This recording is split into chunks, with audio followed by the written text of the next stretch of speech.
When we think of World War II, we often picture the great Allied commanders, Eisenhower, Montgomery, Patton in the west, Zhukov, Rokossovsky, and Konev in the east.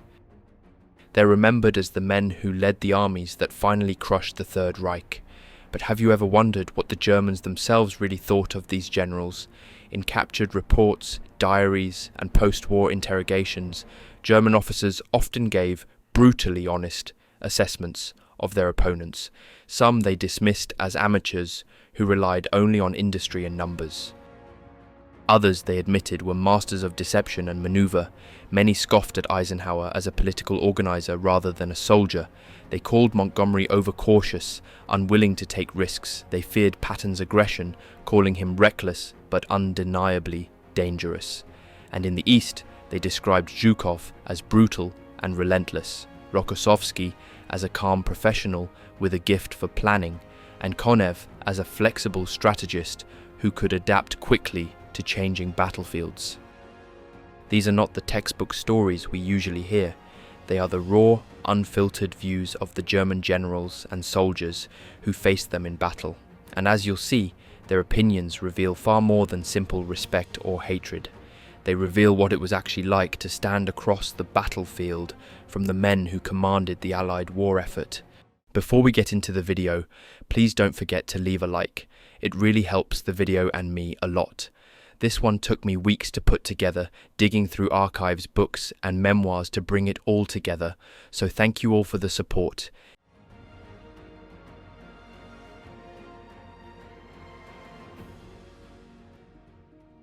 When German soldiers and officers first heard of Dwight D. Eisenhower, many had no idea who he was. He had not commanded great armies in the First World War. He had no reputation as a bold battlefield commander like Rommel, Manstein, or Guderian. To most Germans, Eisenhower was at first a shadowy figure, a staff officer elevated to supreme command through politics and Allied compromise rather than proven generalship. Even senior German intelligence officers in 1942 could not properly place him. Reports described him as an organizer rather than a strategist, a mediator rather than a warrior, and in truth, this perception was not entirely wrong. Eisenhower's strength did not lie in brilliant tactical maneuvers on the battlefield, but in something more subtle: his ability to unite, to hold together a coalition of nations, armies, egos, and ambitions that otherwise might have torn themselves apart. For the Germans, used to a rigid hierarchy dominated by one Führer, this concept of leadership was almost alien. At the time of Operation Torch in November 1942, when Eisenhower oversaw the Allied landings in North Africa, the German view of him was dismissive. Field Marshal Kesselring, responsible for the Mediterranean theatre, regarded the invasion as inevitable but poorly executed at the command level. His reports to Berlin reflected the general contempt that German officers felt for Allied leadership. The landings, though massive, were seen as clumsy, with confused coordination and slow exploitation. Eisenhower, whose name began to filter into German intelligence reports, was not spoken of with fear or respect. To the contrary, many Germans believed that behind the Allied successes stood only sheer material superiority. The endless production lines of America and the British Navy's control of the seas, rather than inspired command. Yet, as the campaign in North Africa unfolded, perceptions began to shift. Eisenhower, though inexperienced, adapted quickly. He dealt with fractious French loyalties, British caution, and American inexperience. German intelligence analysing Allied command after the fall of Tunis in May 1943 admitted that the Americans had matured far more rapidly than expected. Eisenhower's name was now firmly associated with this unexpected resilience. To men like Rommel, who fought in North Africa, the real tactical enemy had been Montgomery, but Eisenhower, directing the theatre, represented the broader Allied machine that was learning and grinding forward. The Germans, who prided themselves on professionalism, began to note that Eisenhower was not simply a political appointee. He was proving capable of holding together an alliance that Hitler constantly claimed would fracture. The invasion of Sicily in July 1943 deepened this impression. German officers in Sicily and southern Italy such as General Hans Huber and Albert Kesselring, were astonished at the scale and coordination of the Allied assault. Once again, Eisenhower's name appeared in their reports, not as a master strategist, but as the man capable of orchestrating vast armies and fleets across multiple fronts.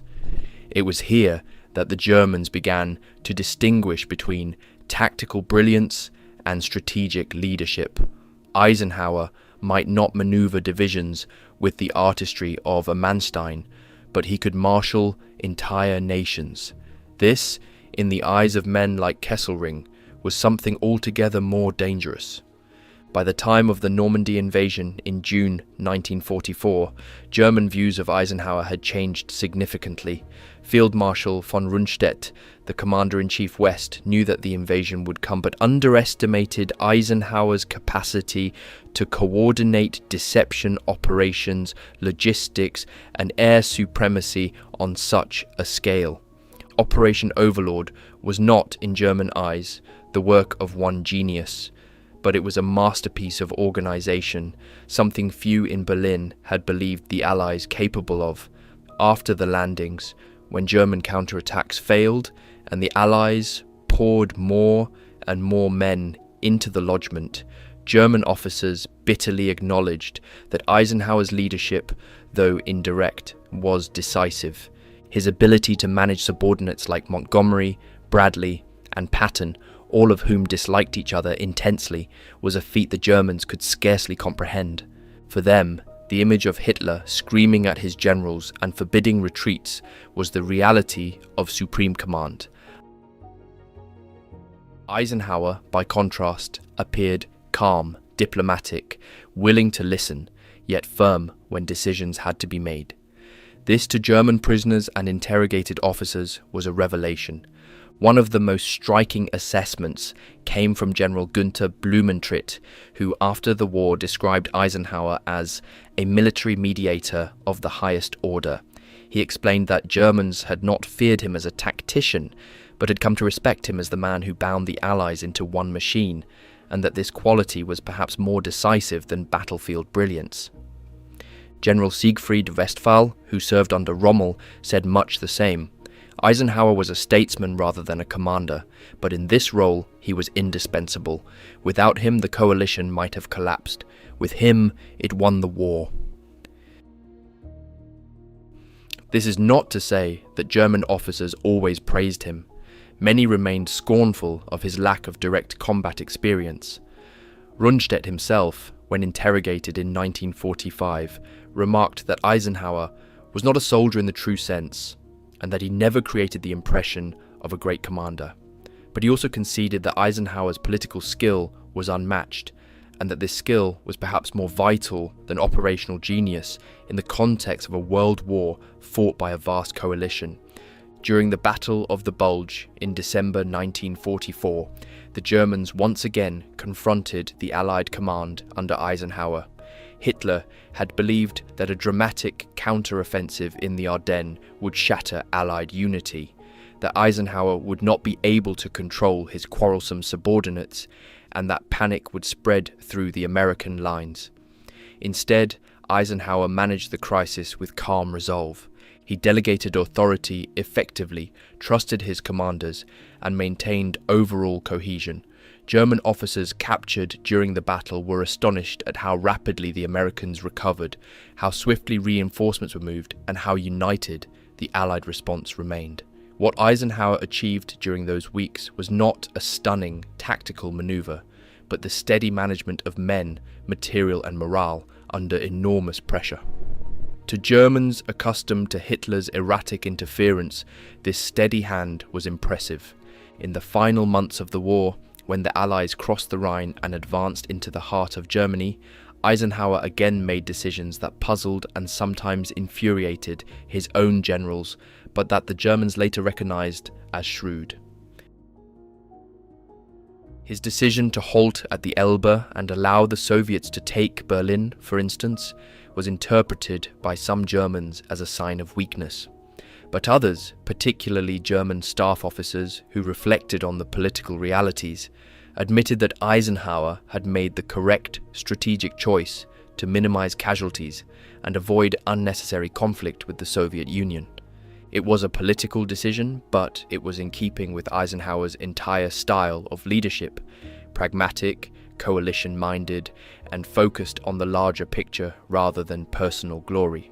After the war, when German generals wrote their memoirs and were interrogated for Allied historical studies, their verdict on Eisenhower was consistent. He was not admired as a master of operational art, not compared with the likes of Napoleon or even their own Rommel or Manstein, but he was respected as the man who won the war by holding together the greatest coalition in history.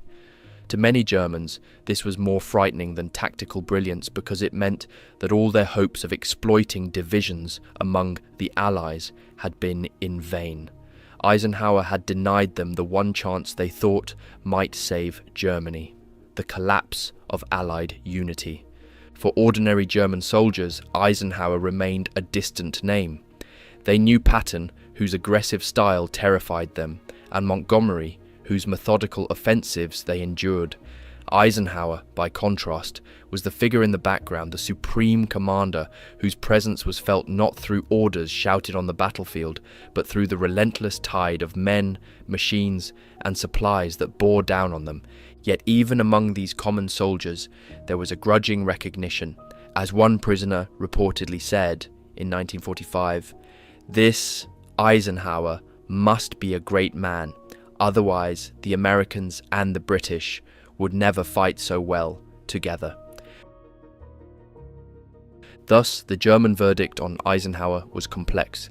They did not fear him as a battlefield opponent, but they respected him as the architect of Allied victory. He was, in their eyes, less a general than a statesman in uniform, less a tactician than a coalition builder. But it was precisely this quality that made him formidable. For the Germans, who watched their own leader destroy alliances and alienate potential partners, Eisenhower's success was a bitter lesson. And in the end, it was this lesson that mattered most: that wars are not always won by the most brilliant maneuver, but by the patient skill of holding men and nations together in a common cause. If Eisenhower was respected by the Germans as the quiet statesman who held the Allied coalition together, then George S. Patton was feared as the warrior who embodied the American way of war. Among all Allied commanders, none provoked such fascination, respect, and dread among German officers and soldiers as Patton. His name was spoken with a mixture of admiration and alarm, and to many Germans he was the only Allied general who could be compared with their own great commanders. Where Eisenhower represented diplomacy, Patton represented audacity, aggression, and speed, qualities the Germans themselves prized above all. Patton's reputation among the Germans began in North Africa. At first, German intelligence barely registered him. The Americans were seen as amateurs, poorly trained, poorly led, and prone to panic, as at Kasserine Pass in February 1943. But when Patton took command of the Second Corps after that disaster, the change was immediate and dramatic. German reports noted with surprise that the Americans, who had seemed hesitant and clumsy, suddenly became aggressive and disciplined. Rommel himself observed the difference, remarking in his diary that the Americans are learning quickly and now fight with spirit and tenacity. To German soldiers who faced Patton's men in Tunisia and later in Sicily, the transformation was undeniable. They were facing a new kind of American army, one that was led by a commander who pushed relentlessly forward, who demanded speed, and who would not give his enemy a moment's rest. In Sicily, in July 1943, Patton's reputation soared. His rapid dash across the island, his audacious seizure of Palermo, and his dramatic race to Messina outpaced Montgomery's slower, grinding advance. German commanders such as Albert Kesselring and General Hans Huber took careful note. Here was an American who acted with the boldness and speed they themselves prized. Reports sent back to Berlin warned that Patton was not like other Allied commanders. He was a man of Bewegungskrieg, maneuver warfare, and thus deeply dangerous. German officers who had once mocked the Americans as soft now admitted, privately and sometimes even publicly, that under Patton they were becoming formidable opponents. By the time of the Normandy invasion in June 1944, Patton's reputation had grown into legend, not only among the Allies, but also in German intelligence circles. So great was the German respect for Patton that they believed he, not Eisenhower or Montgomery, would command the main Allied invasion force. The entire deception plan of Operation Fortitude, which convinced Hitler and the OKW that the Allies would land at the Pas de Calais, was built upon this perception. German intelligence reports described Patton as the Allies' best general, and Hitler himself believed it. As late as July 1944, weeks after the Normandy landings, Hitler still clung to the idea that Patton commanded a massive army in southeast England, ready to strike at Calais. The irony was striking.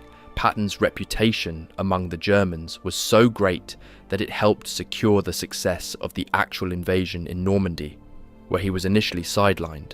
When Patton did finally take the field in France, the Germans quickly realized that their fears were justified. His breakout from Normandy in Operation Cobra in late July 1944 was a demonstration of everything the Germans dreaded. Once the American infantry had punched a hole in the German lines, Patton's Third Army poured through with breathtaking speed. In a matter of weeks, they swept across Brittany, encircled German forces in the Falaise pocket, and surged eastward across France. German officers who had fought the Red Army's great armoured thrusts in the east were stunned by the speed of Patton's advance. General Gunther Blumentritt later recalled that Patton was the Allies' best, and that his operations reminded us of our own blitzkrieg. For German soldiers on the ground, the experience was terrifying. They faced constant attacks, relentless pursuit, and an enemy who never seemed to pause to regroup. One German prisoner, captured in France, told his interrogators, "This Patton gives us no rest. He attacks day and night. He drives his men as hard as he drives us." In the Lorraine campaign in the autumn of 1944, Patton's aggressive style was again on display, though the terrain and weather slowed him down. German officers such as General Hermann Balck, who commanded Army Group G, noted both Patton's strengths and his weaknesses. They respected his aggressiveness, but they also recognized that his impatience sometimes led him into costly battles, such as at Metz. Yet even here, they acknowledged that his relentless pressure wore them down. Balck later admitted that Patton's refusal to allow his army to rest or disengage created constant strain on German defences, forcing them to fight without pause. The Germans, who had built their own early war reputation on unceasing offensive spirit, could not help but recognise in Patton a kindred spirit, one who used their own methods against them. Perhaps nowhere was Patton's reputation among the Germans more vividly confirmed than during the Battle of the Bulge in December 1944, when Hitler launched his Ardennes offensive. His aim was to split the Allies and sow chaos. The Germans knew that the key to success was time, to seize the initiative, hold it, and prevent the Allies from regrouping. But Patton ruined this plan. In one of the most remarkable manoeuvres of the war, he wheeled his Third Army northward on short notice and relieved the besieged town of Bastogne. German officers could hardly believe the speed with which he acted. General Hasso von Manteuffel, who commanded the 5th Panzer Army during the offensive, later said that Patton was your best, and that his rapid reaction sealed the fate of the German attack. To men like Manteuffel, who prided themselves on rapid manoeuvre and flexibility, Patton's counterstroke was a devastating demonstration that the Americans had mastered these very qualities. German officers interrogated after the war consistently placed Patton at the top of their list of respected Allied commanders. Blumentritt called him a man born for war. Westphal said that he was the only Allied general we feared. Even Rundstedt usually contemptuous of his opponents, admitted that Patton was bold, unorthodox, and relentless. They compared him not to Montgomery or Bradley, whom they saw as predictable, but to their own great generals of movement, men like Guderian, Rommel, and Manstein. This was the highest compliment they could give. For ordinary German soldiers, Patton's reputation was equally strong. His flamboyance, his pearl-handled pistols, and his aggressive speeches were known even to men in the ranks. Propaganda sometimes mocked him, portraying him as a caricature of American arrogance. But beneath the mockery, there was fear.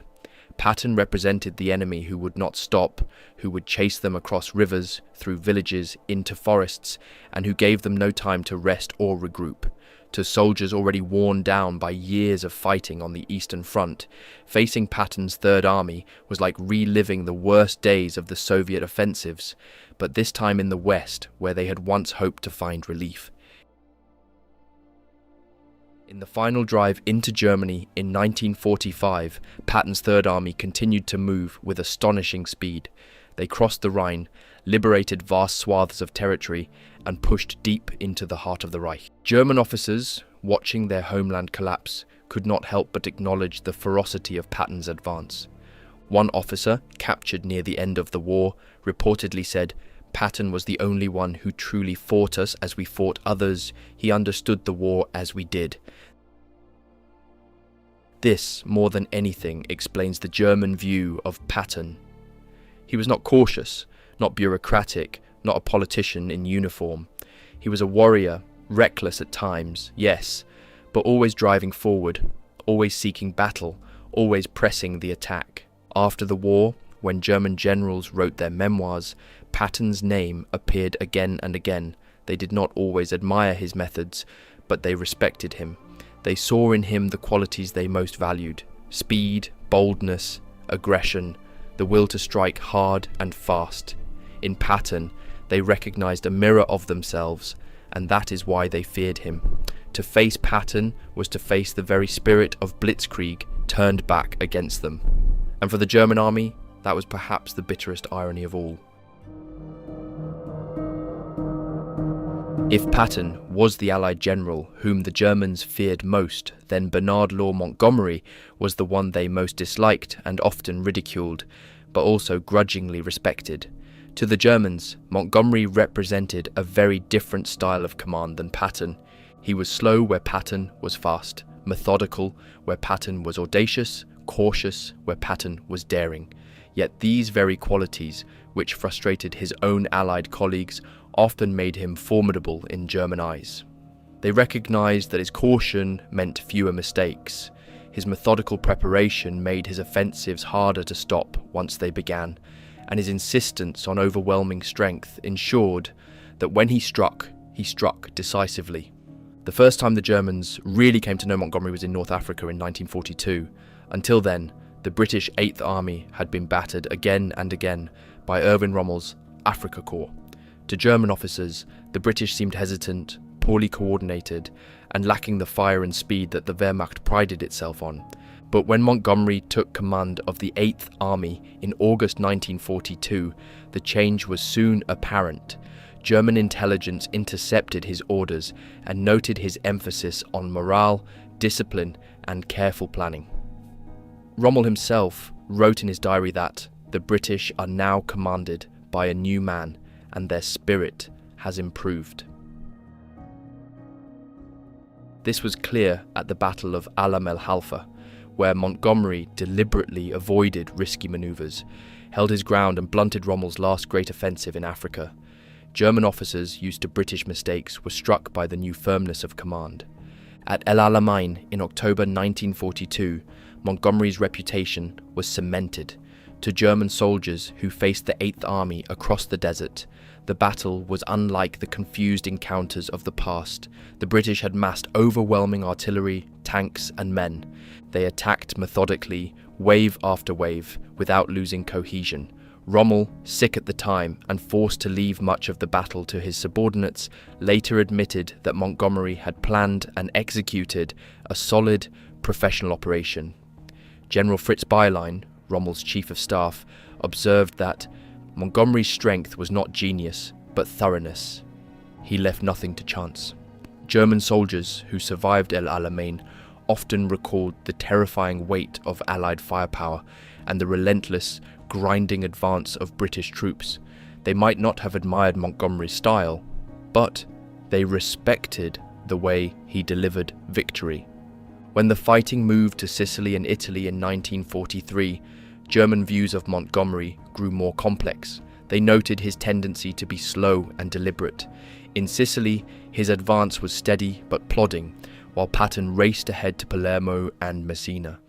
German officers, such as Albert Kesselring, commander of Axis forces in Italy, concluded that Montgomery was reliable but predictable. His offensives could be read in advance because he always prepared meticulously and rarely attempted surprises. Yet this predictability also meant that his attacks were hard to stop.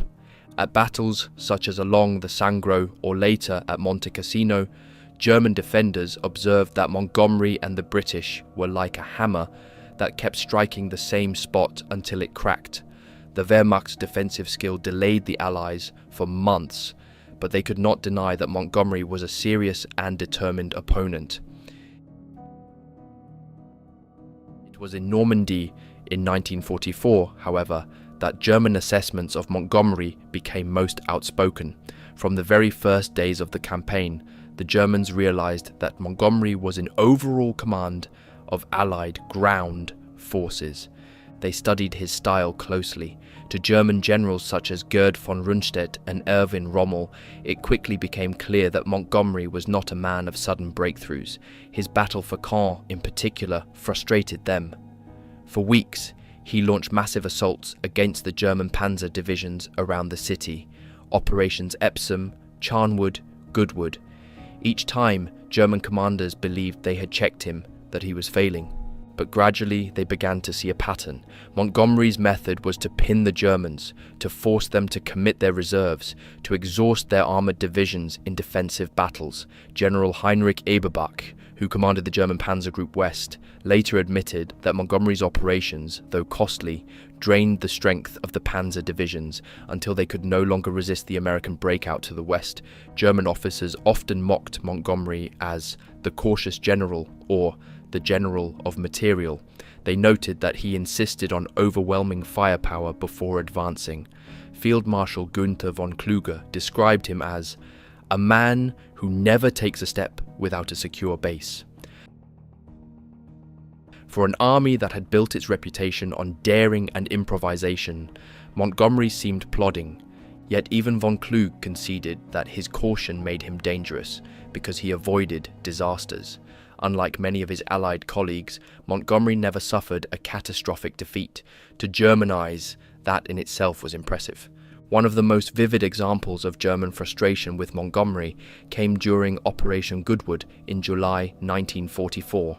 The British launched a massive armoured assault east of Caen, supported by the largest aerial bombardment yet seen in the campaign. German panzer divisions, including the 21st Panzer and the 1st SS Panzer Division Leibstandarte, were thrown into the fight. They halted the British advance after heavy fighting, and German commanders gloated that Montgomery had failed. Yet in the long term, the battle achieved its purpose. It fixed German armour in place, preventing it from moving west to counter Patton's breakout. Rundstedt later acknowledged that while Montgomery had not achieved a breakthrough, he had tied down the panzer reserves at the critical moment. If Normandy showed the Germans Montgomery's strengths, Operation Market Garden in September 1944 revealed his weaknesses. The ambitious plan to seize bridges in the Netherlands and cross the Rhine in a single blow was bold by Montgomery's standards, but it ended in disaster at Arnhem. German commanders such as Kurt Student and Wilhelm Bittrich, who directed the defence, were astonished by the Allied audacity, but also quick to exploit its flaws. They noted that Montgomery had gambled, stretched his supply lines, and underestimated German strength. The result was a costly defeat for the British airborne forces. German officers took grim satisfaction in calling it Montgomery's folly. Yet even here, some admitted that the plan if it had succeeded, could have ended the war months earlier. It was one of the rare times Montgomery departed from his cautious style, and the Germans made him pay for it. In the final months of the war, Montgomery returned to his methodical approach. His operations in the Rhineland in early 1945, veritable and plunder, were massive, overwhelming assaults that crushed the German defences. German officers described them as sledgehammer blows. There was no subtlety, no finesse, just overwhelming power. To those who had once fought in the fluid campaigns of 1940 and 1941, it was a bitter contrast. The Wehrmacht, exhausted and depleted, could no longer maneuver. Against Montgomery's deliberate, crushing offensives, they could only fall back. General Walter Wenck later remarked that Montgomery's way was the way of material. He used his vast resources to grind us down. Against such strength, brilliance mattered little. For ordinary German soldiers, Montgomery was not a figure of fear like Patton. He inspired less dread because his style of warfare was slow and predictable, but they knew that once his army started moving, it was nearly impossible to stop. Prisoner interrogations revealed that many German soldiers considered the British offensives under Montgomery to be among the hardest fought, because they combined relentless artillery barrages with dogged infantry attacks. One soldier from the 12th SS Panzer Division recalled the horror of facing British artillery at Caen. It was like the earth opened and swallowed us. We could not move. We could not breathe. The Tommies came on behind their fire like a wall. After the war, German generals gave mixed assessments of Montgomery. Rundstedt dismissed him as unimaginative, but conceded that he was dependable. Blumentritt called him the most cautious of the Allies, but also the least likely to fail. Bylin said simply, Montgomery was not brilliant, but he was solid. He always made sure of success. For men who valued audacity above all, these were backhanded compliments, yet they reveal the truth of how the Germans saw Montgomery. They did not admire him as they did Patton. They did not fear him as they feared the Red Army. But they respected him as a professional who never lost, who understood the value of preparation, and who, in his own deliberate way, wore them down. In the end, Montgomery was to the Germans what he was to many of his own allies, an irritant, a man whose arrogance and slowness were exasperating, but whose results could not be denied. He embodied a style of war that was alien to the German tradition, but effective in the context of the vast resources at his disposal. To face Montgomery was to face the inevitability of Allied strength, applied methodically until there was nothing left to resist. And in that sense, the Germans knew that he was, in his own way, a formidable foe. When the Germans first encountered Bradley in North Africa in 1943, he was serving under Eisenhower and alongside Patton. Most of their attention fell on Patton, whose aggressive leadership style immediately caught their eye. Bradley seemed quieter, more reserved, and less of a personality, but German intelligence reports noted that he was effective and organized. They called him the calm one, a man who preferred to let others take the spotlight, but who, behind the scenes, made sure operations ran smoothly. During the Sicily campaign, Bradley commanded the Second Corps. German officers observed his steady build-up and careful coordination of attacks. They noticed that he did not waste lives recklessly. General Albert Kesselring remarked that the Americans under Bradley showed patience and steadiness, advancing step by step. This contrasted sharply with Patton's dashing style. To the Germans, it seemed like a division of roles. Patton provided the aggressive thrusts, while Bradley provided the steady pressure. As the Allies prepared for Normandy, Bradley's importance grew. He was given command of the American First Army for the invasion. German commanders expected Patton to lead the Americans. Indeed, they believed Patton commanded an entire army group in southeast England, thanks to Allied deception operations. Bradley's lower profile worked in the Allies' favour. On D-Day, when the Americans landed at Omaha and Utah beaches, it was Bradley who directed the effort. German reports from Omaha recorded the ferocity of the American assault, and later they learned that Bradley had considered withdrawing at one point because of the heavy casualties. To German soldiers, the Americans' persistence that day, holding on despite slaughter, was the most striking feature. They later recognized that Bradley's calm leadership had steadied the invasion at its most critical point. In the weeks after D-Day, the Germans saw more of Bradley's style. He directed the slow American advance through the hedgerows of Normandy, a campaign that the Germans fought fiercely with their experienced infantry and panzer divisions. German commanders noticed that the Americans under Bradley learned quickly. At first, clumsy and inexperienced in the bocage terrain, they soon developed new tactics, using tanks fitted with hedgerow cutters, combining artillery and infantry more effectively, and coordinating close air support. Field Marshal Günther von Kluge noted that the Americans were amateurs in June, but professionals by July. This adaptation, overseen by Bradley, impressed the Germans. The breakthrough at St. Lo in July 1944 was one of Bradley's greatest achievements. Operation Cobra unleashed a massive aerial bombardment, followed by a ground assault that shattered the German defences. German survivors described it as apocalyptic. Villages disappeared under carpet bombing and the panzer divisions were ripped apart. General Fritz Bayerlein of the Panzer Lehr Division recalled that his division was annihilated from the air before the battle even began. He admitted that the American assault, coordinated by Bradley, was devastatingly effective. To German eyes, this was not the brilliance of maneuver warfare. It was the crushing weight of overwhelming firepower, organized and directed with calm efficiency. After Cobra, Bradley took command of the newly formed 12th Army Group, the largest American formation of the war. This put him in charge of millions of men, more than Eisenhower's entire command in North Africa had been. German officers began to understand that Bradley was not just a corps or army commander, but one of the central figures directing the Allied advance. His style remained understated. He rarely sought personal glory, preferring to coordinate his subordinates. To the Germans, this made him less visible, but they gradually realized that he was the man orchestrating the American war effort on the ground. One of the most important German assessments of Bradley came during the Falaise Pocket in August 1944. As the Allies encircled the German 7th Army, the Germans were desperate to escape. Bradley's decisions here were controversial. He halted Patton's drive north to close the pocket quickly, fearing friendly fire incidents. The delay allowed tens of thousands of Germans to escape. German generals later remembered this with gratitude. General Paul Hauser, commander of the 7th Army, wrote that the Americans hesitated and it saved us.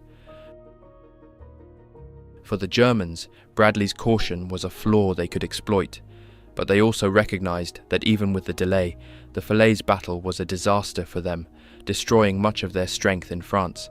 As the Allies advanced into Belgium and towards the German border, Bradley continued to show his preference for careful, coordinated operations. During the Battle of the Bulge in December 1944, Bradley played a key role in responding to the German offensive. When Hitler launched his surprise attack through the Ardennes, it caught the Americans off guard. German commanders were proud of the achievement, believing they had once again shown the superiority of their operational art. But Bradley, along with Eisenhower, quickly moved to stabilize the front. He coordinated the defense of Bastogne and the counter-offensives that eventually closed the salient. German officers later admitted that while the initial surprise was theirs, the American recovery was swift and determined. General Hasso von Manteuffel, one of the German commanders in the Bulge, noted that the Americans recovered with remarkable speed. What impressed the Germans about Bradley during the Bulge was his calmness under pressure. While some American commanders panicked, Bradley kept his composure. He relied on overwhelming firepower, reorganized his units, and counterattacked when the weather cleared and Allied air power returned. German officers realized that Bradley's strength lay not in dramatic maneuvers but in steadiness. He did not lose his head when faced with crisis. This was a quality the Germans valued, even if they did not admire him in the same way they did Patton. As the Allies crossed the Rhine in 1945 and advanced into Germany, Bradley commanded an enormous front. German soldiers facing his armies described the onslaught as irresistible. Town after town was destroyed by artillery and airstrikes, followed by waves of infantry and armor. General Walter Wenck recalled that the Americans under Bradley fought with machine-like determination. There was nothing subtle, but there was no stopping them. To German soldiers, Bradley's name was less familiar than Patton's, but they felt the weight of his command every day. After the war, German generals gave Bradley modest praise. They called him solid, competent, and a man who avoided mistakes. Blumentritt described him as a general who let his strength do the work. Bayerlein noted that Bradley was not brilliant, but he was reliable. These were not glowing tributes, but they reflected the Germans' respect for his steadiness. They recognized that he had directed the largest American armies in history without catastrophe, and that his calm leadership had been a major factor in the Allied victory. For ordinary German soldiers, Bradley was often an unknown figure. They knew Patton, they knew Montgomery, but Bradley's name was rarely on their lips. Yet they felt his presence in the crushing weight of the American advance, the relentless artillery, the overwhelming numbers. In that sense, Bradley was like the war itself, impersonal, steady, unstoppable. In the end, the Germans saw Bradley as the embodiment of the American way of war. He was not a genius, not a flamboyant leader, but a calm, efficient manager of vast resources. He represented the industrial, methodical, overwhelming power of the United States. To fight Bradley's armies was to face a slow but inevitable defeat. And though they rarely admired him, the Germans could not deny that under his direction, the American armies advanced inexorably to final victory. For most German soldiers, Charles de Gaulle was not a battlefield figure during the war. He was a name, a voice on the radio from London, a symbol of defiance. In 1940, after France had fallen in just 6 weeks, de Gaulle was almost unknown. He had been a junior general with little reputation, but when he fled to Britain and called on the French people to resist, the Germans noticed him immediately. To Hitler and his propagandists, de Gaulle was an irritant, a nuisance, who dared to speak of French resistance when France itself lay under German occupation. German propaganda portrayed de Gaulle as a traitor, a puppet of Britain, a man who had abandoned his country. They tried to minimize his importance, yet the very need to attack him in speeches and newspapers showed that they took him seriously. They feared that his call would inspire continued resistance, and in fact it did. The Free French forces that he organized in North Africa and later in Europe became a symbol of French pride, and the Germans could never entirely erase his voice from the war. When German soldiers faced Free French units in North Africa in 1942 and 1943, they were struck by the determination of these troops. Many German officers admitted that they had not expected the French to recover so quickly from the humiliation of 1940. General Albert Kesselring noted that the Free French fought with a spirit of revenge. To the Germans, de Gaulle's leadership was directly responsible for this. He had kept the flame of French honor alive, and the Germans felt its heat on the battlefield. During the Italian campaign, Free French divisions fought alongside the Americans and British. German soldiers remembered them as aggressive and determined. At Monte Cassino, Moroccan Goumiers under French command terrified German defenders with their mountain warfare skills. Reports circulated among German units of brutal hand-to-hand fighting and night raids. Many Germans connected this ferocity back to de Gaulle, the man who had rallied these forces and given them purpose. By the time of Normandy in 1944, de Gaulle had become a political problem for the Germans. He was not just a military leader, but the symbol of France's return to the war. Hitler raged against him, calling him the rebel general. German soldiers in France heard rumors of de Gaulle's return, and many feared what it meant. To them, fighting the British or the Americans was one thing. Fighting Frenchmen again, after the surrender of 1940, carried a psychological weight. It meant that France itself was rising from the ashes. The liberation of Paris in August 1944 crystallized German views of de Gaulle. German officers knew that Hitler had ordered the city destroyed if it could not be held.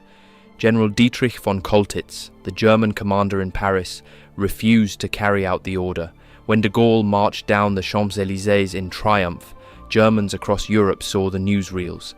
For them, it was a bitter humiliation. France, which they had believed beaten forever, had returned to the war, and de Gaulle was the face of that return. In the final months of the war, Free French units under de Gaulle's command fought in Alsace, Lorraine, and into Germany itself. German soldiers facing them noted their intensity. Some mocked their uneven equipment and reliance on American supplies, but none denied their determination. The Germans understood that de Gaulle's leadership had given France back its pride. After the war, German generals reflected on de Gaulle with a mixture of respect and resentment. Some dismissed him as a politician, not a real general, but others admitted that his defiance had been critical. General Blumentritt remarked that de Gaulle gave France a second chance. For the Germans, who had hoped to keep France subdued, this was one of their greatest frustrations. Ordinary German soldiers remembered de Gaulle less clearly. For many of them, he was just a name shouted on enemy radio broadcasts or written in leaflets dropped from the sky. But they felt his influence indirectly in the renewed French will to fight, in the ferocity of Free French attacks, and in the pride that French civilians displayed as the Germans retreated. To them, de Gaulle was not a tactician like Patton or a planner like Eisenhower. He was a spirit, a symbol, an embodiment of France refusing to die. In the end, the Germans regarded Charles de Gaulle as a man who had done the impossible. He had taken a nation defeated in 6 weeks and by force of will restored its place among the victors. They hated him for it, but they could not deny his achievement. To them, he represented the stubborn endurance of the French nation, a nation they had thought crushed, but which, under his leadership, rose again to strike back. For the Germans, few names in the Soviet High Command came to carry such weight as that of Marshal Georgy Zhukov. To most Wehrmacht soldiers in 1941, when the invasion of the Soviet Union began, Soviet generals were faceless figures, often dismissed as incompetent or politically bound puppets of Stalin. Yet within months, that perception began to shift. By the end of the war, Zhukov was regarded by German officers with a mixture of respect, fear and recognition as one of the key architects of their defeat. The first time Zhukov's name began to circulate widely in German reports was during the Battle of Moscow in late 1941. Operation Barbarossa had carried the Wehrmacht to the very gates of the Soviet capital, and Hitler's generals believed that one final push would end the campaign. But it was here that Zhukov, recalled from the Leningrad front, took command of the Soviet defences. German intelligence intercepted rumours of a new commander who had reorganised the defence with ruthless energy, throwing newly raised Siberian divisions into the fight. To soldiers of Army Group Center, the sudden stiffening of Soviet resistance in December 1941 was shocking. Instead of collapse, they encountered counterattacks in freezing blizzards, supported by fresh tanks and artillery. German survivors of the winter campaign later admitted that Zhukov's counteroffensive had shattered their confidence that victory was inevitable. Field Marshal Günther von Kluge, commander of Army Group Center, remarked after the war that the Soviet defense of Moscow under Zhukov marked the first great disappointment of the campaign. German assessments of Zhukov in 1942 grew more detailed. Wehrmacht intelligence officers began collecting information on Soviet commanders, and Zhukov's reputation for harshness and discipline became well known. He was viewed as a man utterly loyal to Stalin, willing to sacrifice enormous numbers of men to achieve his goals. For many German officers, this confirmed their belief that Soviet commanders cared little for human life. Yet what unsettled them was Zhukov's ability to coordinate vast forces with increasing skill. Unlike earlier Soviet offensives, which had often been poorly organized and easily repelled, Zhukov's operations showed a growing sense of timing and concentration. At Rzhev and in counterstrokes along the Central Front, Germans noted the persistence of his attacks. Even when they failed, they revealed an enemy learning from past defeats. It was at Stalingrad in late 1942 that Zhukov's role became unmistakable to the Germans. Alongside General Vasilevsky, he planned and directed Operation Uranus, the great encirclement that trapped the German Sixth Army. German officers inside the pocket at Stalingrad remembered the sudden eruption of Soviet attacks on the weak Romanian and Italian flanks, which overwhelmed their allies with crushing force. Manstein, who later tried to relieve the pocket, wrote in his memoirs that Zhukov understood mass and he understood surprise. To German soldiers, the encirclement was the clearest demonstration yet that the Soviets were not only resilient but capable of grand operational maneuvers. Captured officers later testified that they recognized Zhukov's hand in the strategy, even if Stalin received the credit in official Soviet reports. The shock of Stalingrad changed the way Germans spoke of their enemy generals. Zhukov was no longer seen as a faceless bureaucrat, but as a strategist capable of orchestrating their destruction. By 1943, as the Eastern Front stabilized before the Great Summer Battles, Zhukov was recognized by the Germans as one of Stalin's principal commanders. His role in preparing the defense at Kursk drew particular attention. German intelligence learned that he had argued against striking prematurely in 1943, advising Stalin to wait until the Germans attacked, bleed themselves dry and then counterattack. This patience was unusual in Soviet planning, which had often been characterized by reckless offensives. Field Marshal Walter Model, who led part of the German assault at Kursk, noted with frustration that the Soviet defenses had been constructed with extraordinary depth and detail, with belts of mines, trenches and concealed strongpoints that blunted the German panzers. German soldiers advancing into the salient described it as fighting against a fortress system on an unimaginable scale. Many attributed this defensive thoroughness to Zhukov's organizational skill. When the Red Army launched its massive counteroffensive, pushing the Germans back, the impression was sealed. Zhukov had anticipated them and orchestrated their failure. Perhaps no campaign earned Zhukov greater recognition among German officers than Operation Bagration in the summer of 1944. In this vast offensive, the Red Army annihilated Army Group Center, destroying entire German divisions and sweeping through Belorussia. German survivors spoke in stunned tones of the scale of the attack. One officer remarked that it was the greatest defeat ever suffered by the German army. The precision with which Soviet forces broke through, encircled and destroyed the Germans suggested to them a mastery of operational art that few had believed the Red Army capable of in 1941. Many identified Zhukov, who coordinated the offensive with Rokossovsky and other commanders, as the key figure behind this triumph. To German generals captured later, Bagration was often cited as proof that Zhukov had become one of the foremost commanders of the war. By the time the war reached its final stage in 1945, Zhukov's reputation among the Germans was formidable. As he directed the assault on Berlin, German officers and soldiers spoke of his relentlessness. They described waves of artillery and infantry attacks that seemed endless, grinding down the last defenders of the Reich. Some mocked the Soviet use of sheer numbers, but others admitted that Zhukov coordinated the largest urban battle in history with determination. General Helmuth Weidling, the German commander in Berlin, later acknowledged that Zhukov's command ensured the swift fall of the city, despite fanatical German resistance. To the ordinary soldiers trapped in the ruins, the Red Army's advance under Zhukov felt like an unstoppable tide.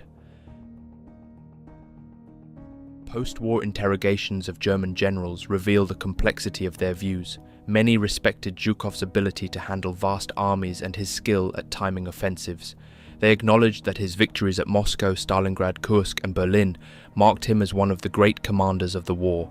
At the same time, they criticized his reliance on mass attacks and heavy casualties, contrasting him with German generals who prided themselves on maneuver and economy of force. Yet even these criticisms carried a tone of reluctant admiration. Zhukov had achieved results, and results were what mattered. For ordinary German soldiers, Zhukov's name often came to symbolize the Soviet high command itself. Few knew his face, but many heard his name in rumors and reports. To them, Zhukov meant the massive offensives that smashed their positions, the endless artillery barrages, and the encirclements from which they rarely escaped.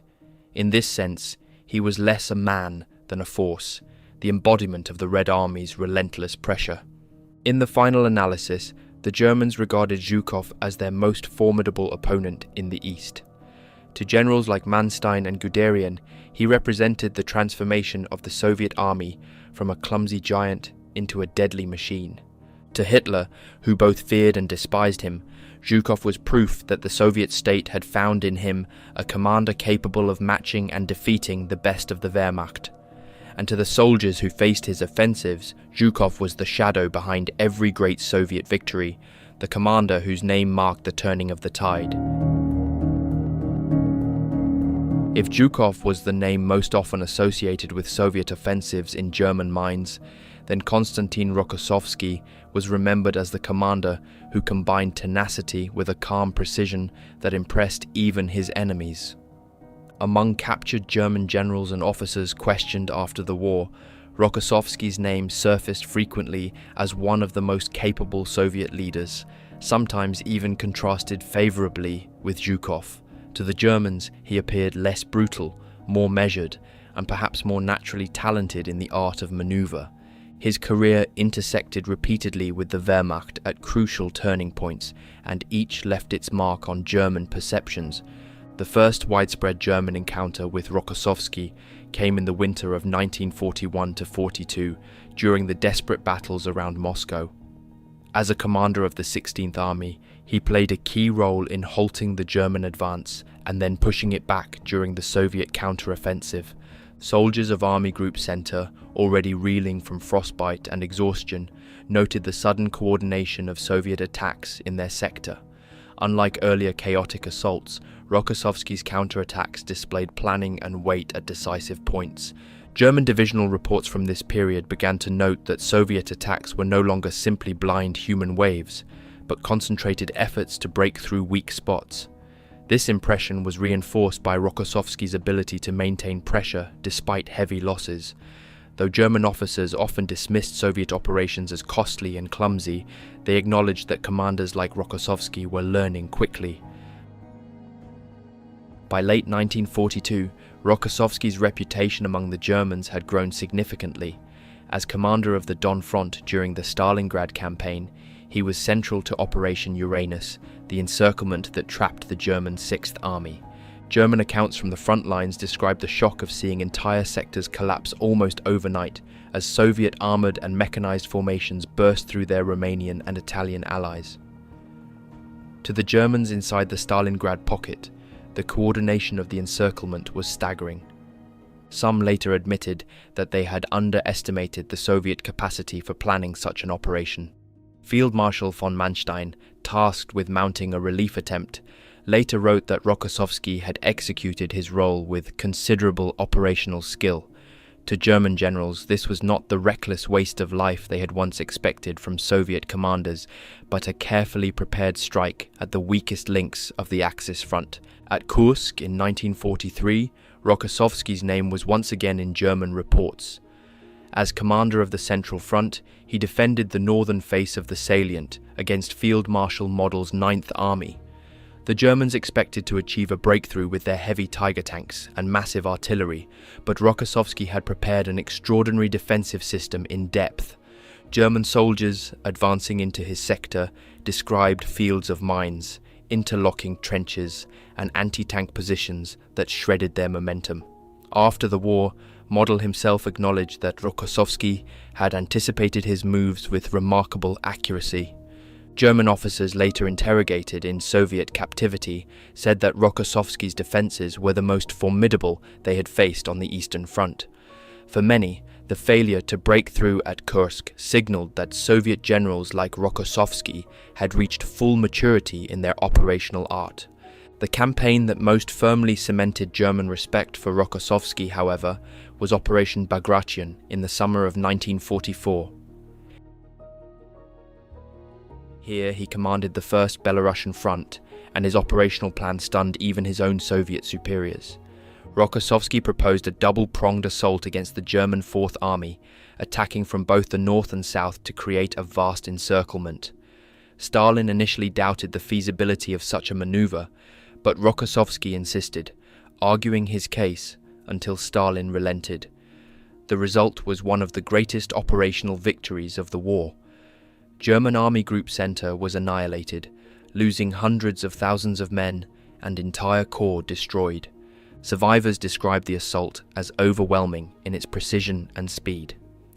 Captured generals later admitted that they had never expected the Soviets to execute such a sophisticated double envelopment. One German officer noted bitterly that Rokossovsky achieved in Belorussia what we had once prided ourselves on, the art of encirclement on a grand scale. The Germans who faced Rokossovsky again in 1945 encountered the same calm, deliberate style. During the Vistula Oder offensive, his forces surged across Poland in a rapid advance that astonished German defenders.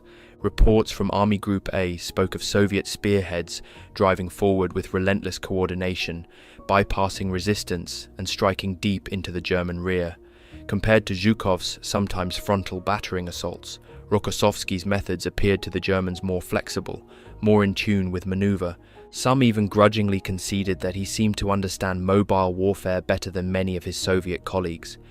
When his armies later joined the final assault on Berlin, German officers noted that he maintained his composure, directing his fronts with steadiness even as chaos consumed the Reich.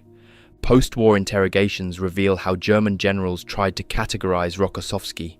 To some, he was the Soviet commander they respected most, a man who combined operational vision with discipline and the ability to inspire his troops. To others, he represented the gradual evolution of the Red Army from crude masses into a professional machine. They often contrasted his style with Zhukov's. Whereas Zhukov was seen as ruthless and willing to grind down his enemy at any cost, Rokossovsky appeared more measured, more willing to adapt. General Heinz Guderian, though never sparing in his criticism of Soviet generalship, admitted that Rokossovsky was a commander of considerable ability. Even Hitler, who despised acknowledging enemy talent, reportedly referred to Rokossovsky as a man to be watched carefully. Among ordinary German soldiers, Rokossovsky's name was less familiar than Zhukov's, but his victories were keenly felt. The destruction of Army Group Center in 1944 left a lasting scar, and many who survived traced their ordeal back to his planning. To those trapped in encirclements or retreating under his offensives, Rokossovsky embodied the new Soviet way of war, one that combined mass with precision, attrition with maneuver. He was proof that the Red Army had not only recovered from its early disasters, but had developed generals capable of matching, and in some cases surpassing, their German counterparts. For the Germans, Rokossovsky's legacy was that of a quiet but deadly opponent. He lacked Zhukov's fame in the West, but among those who fought against him, there was recognition that he was one of the finest Soviet commanders. In their memoirs, German generals often listed him alongside Zhukov as the key architect of their defeats. To those who survived Stalingrad, Kursk and Bagration, Rokossovsky was not simply another enemy commander, but a figure whose decisions had shattered armies and altered the course of the war.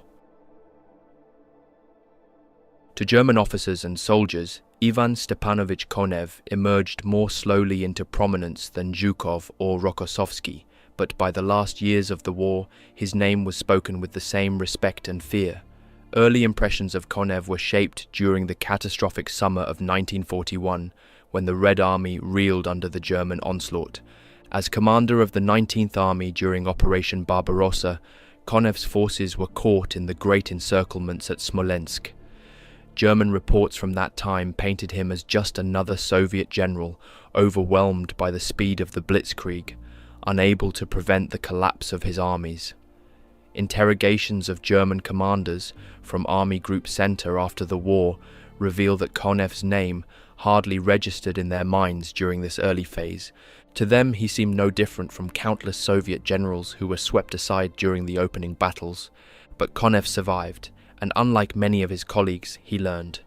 By the winter of 1941-42, he had taken command of the Kalinin front, playing a central role in the defense of Moscow. German soldiers advancing toward the Soviet capital expected another easy breakthrough, but in Konev's sector they encountered unexpectedly determined resistance. Reports from the German Fourth Army noted that the Soviet troops facing them, though battered and undersupplied, continued to launch sharp counterattacks that disrupted German momentum. This resilience bore the mark of Konev's leadership.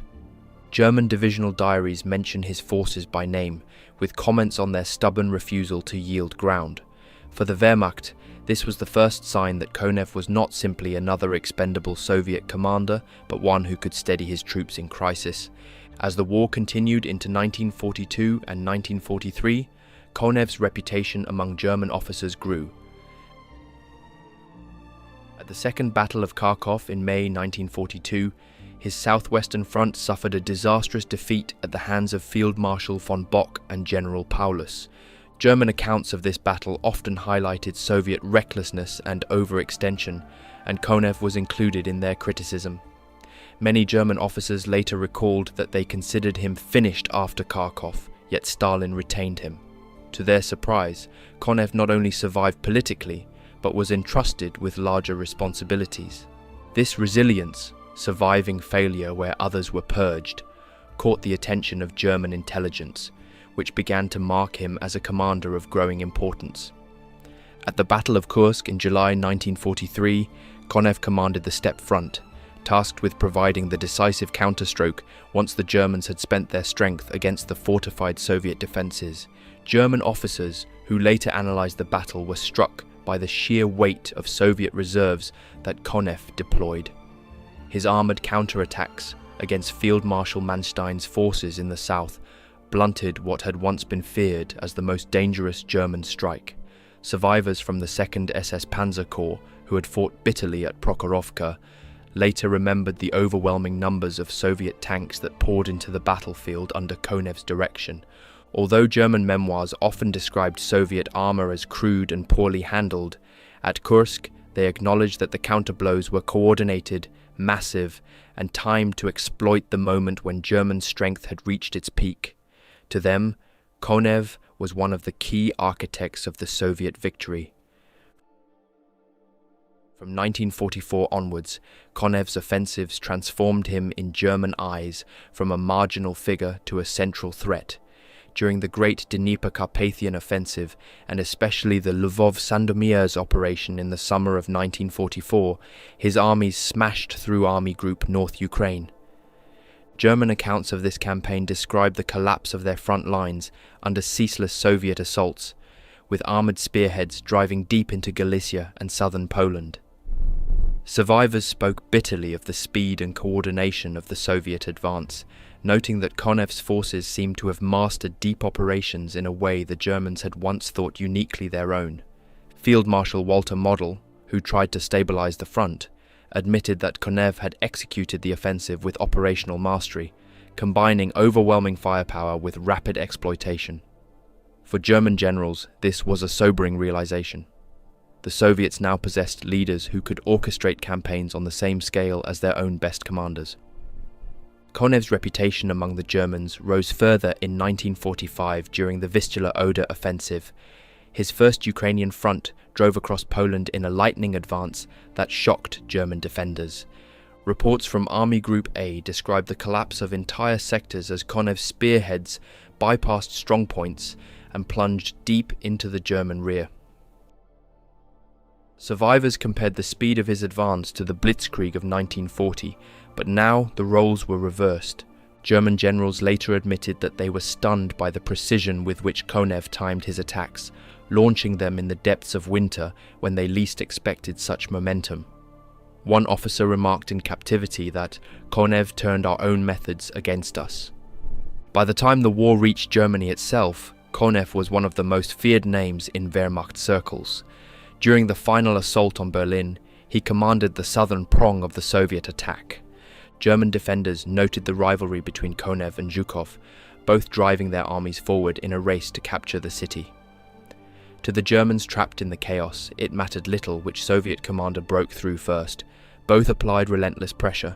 Yet in post-war interrogations, some German generals admitted that they regarded Konev as the more flexible of the two, capable of maneuver as well as brute force.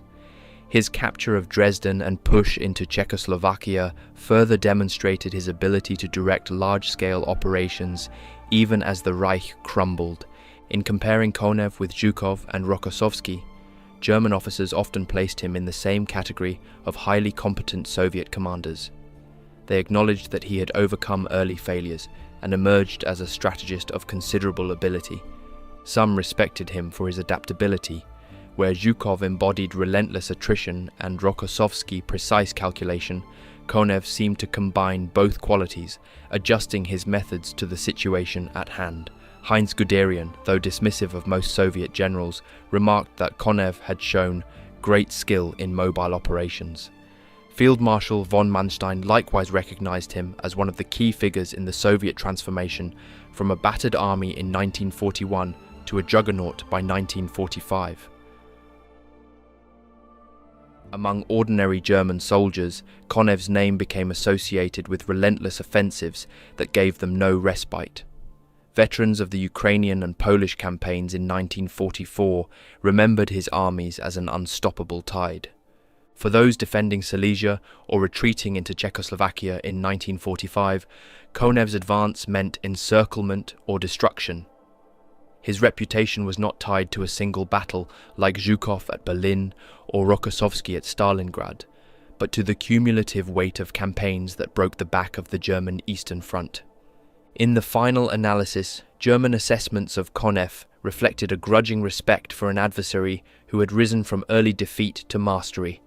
His persistence mirrored that of the Red Army itself, battered in the opening months, learning through failure, and ultimately capable of outmaneuvering the Wehrmacht. For the Germans, Konev symbolized the new Soviet generalship that had matured by the war's end, aggressive, resourceful, and unrelenting. Among the Soviet commanders who earned a reputation in German eyes, Vasily Ivanovich Chuikov stood out not for sweeping operational brilliance on the scale of Zhukov, Rokossovsky, or Konev, but for his gritty, unrelenting style of command in the most brutal conditions of the war. To the Germans, his name became forever linked to Stalingrad. It was in that city, on the banks of the Volga, that Chuikov emerged as the embodiment of Soviet stubbornness, a commander whose methods were crude but devastatingly effective against the Wehrmacht. German impressions of Chuikov were shaped less by abstract reports than by the direct experiences of soldiers who fought against his 62nd Army in the ruins of Stalingrad.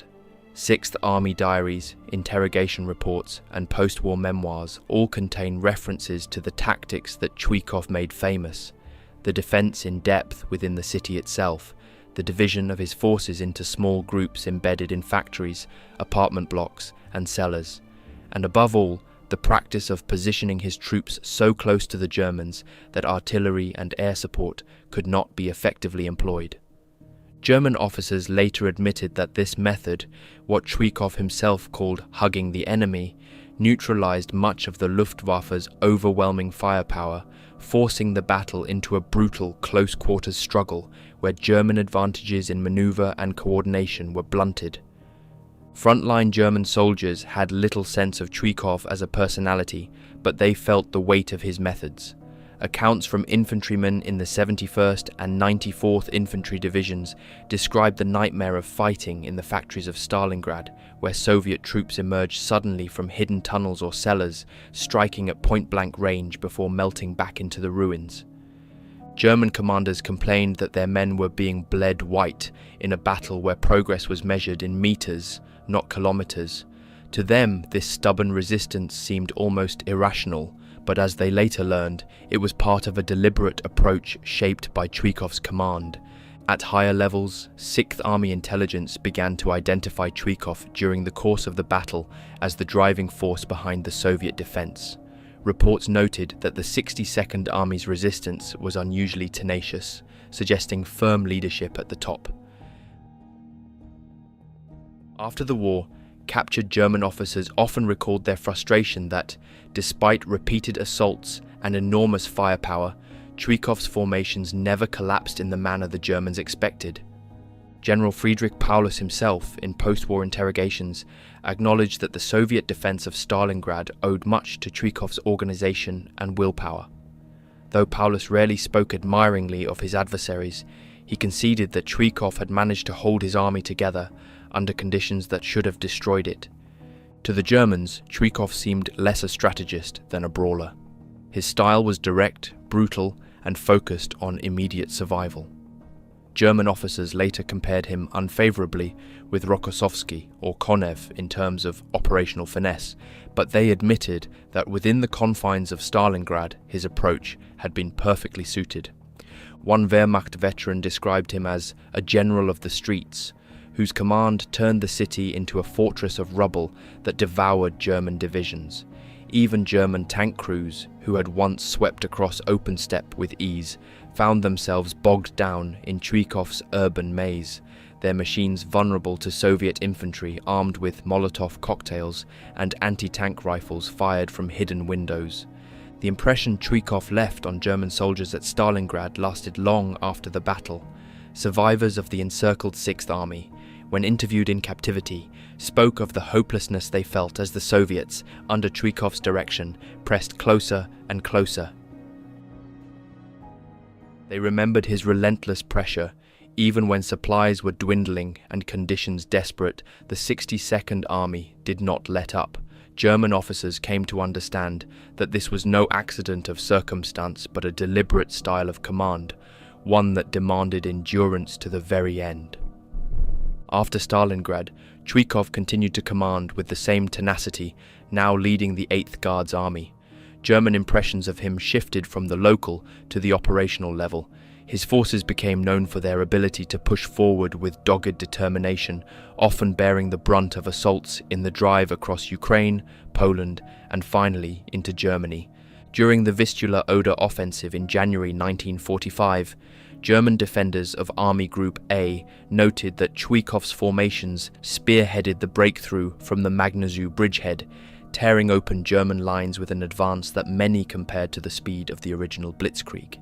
In captivity, some German officers later reflected that Chuikov's army seemed to specialize in attritional assaults that wore down defenses until nothing remained. By the time the Red Army reached Berlin, Chuikov's reputation among the Germans had become cemented. It was his 8th Guards Army that stormed into the city alongside Zhukov's 1st Belarusian front. German defenders in the capital recalled the same style of fighting they had faced at Stalingrad. Close quarters battles in streets, cellars and ruins, where Soviet troops pressed forward relentlessly regardless of losses. For the Germans, Chuikov's presence meant there would be no reprieve, no chance to regroup, only grinding pressure until the last defenders were overwhelmed. German generals interrogated after the war sometimes drew contrasts between Chuikov and his peers. Zhukov was seen as the iron fist of the Red Army, Rokossovsky as the calm professional, Konev as the flexible strategist.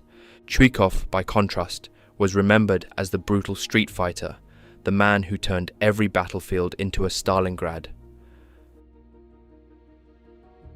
Though some German officers dismissed him as a tactician rather than a strategist, most admitted that his relentless style made him one of the most dangerous Soviet commanders to face at the tactical level. His ability to instill iron discipline in his men and his readiness to absorb enormous casualties ensured that wherever he commanded, German troops faced battles of extraordinary intensity. In hindsight, German reflections on Chuikov reveal a kind of grim respect. They recognized that he lacked the finesse of Manstein or the sweeping vision of Zhukov, but he possessed the qualities that made him ideally suited for the brutal nature of the Eastern Front. His soldiers fought with the same ferocity he demanded of himself, and his leadership turned desperate defenses into triumphs and relentless assaults into breakthroughs. For the Wehrmacht, his name was inseparable from the nightmare of Stalingrad and the final agony of Berlin.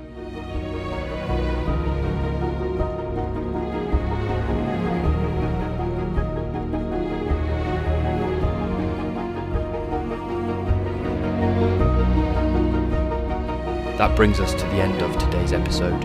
What do you think Were the Germans fair in their judgments of the Allied generals, or do you see things differently? Let me know your thoughts in the comments below. I always enjoy reading your opinions. If you haven't already, make sure to subscribe and hit the bell so you don't miss the next deep dive into real World War II history. Thanks for watching, and I'll see you in the next one.